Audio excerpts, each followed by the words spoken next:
ഓം ശ്രീനാരായണ പരമഗുരവേ നമഃ. മായാദർശനം മന്ത്രം 9. ദീയതേ അസ്മിൻ പ്രകർഷേണ ബീജേ വൃക്ഷൈവാഖിലം അദപ്രാധാന്യതോ വാ അസ്യ പ്രധാനമിതി കഥ്യതേ. ഓം ശ്രീനാരായണ പരമഗുരവേ നമഃ.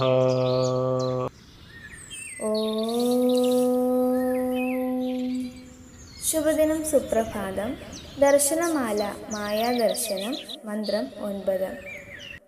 ഒരു വിത്തിൽ വൃക്ഷം എങ്ങനെയാണോ ഉള്ളടങ്ങിയിരിക്കുന്നത്, അതുപോലെ ഈ മായയിൽ സമസ്ത പ്രപഞ്ചവും അതിശയകരമാവണ്ണം സാകല്യേന അടങ്ങിയിരിക്കുന്നുവെന്ന അർത്ഥത്തിലോ ഇതിൻ്റെ പ്രാധാന്യം കണക്കിലെടുത്തുകൊണ്ടോ ഇതിനെ പ്രധാനം എന്ന് വിളിച്ചു പോരുന്നു. ഓം ശ്രീനാരായണ പരമഗുരവേ നമഃ. ഓം ശ്രീ ശാരദാംബികായേ നമഃ.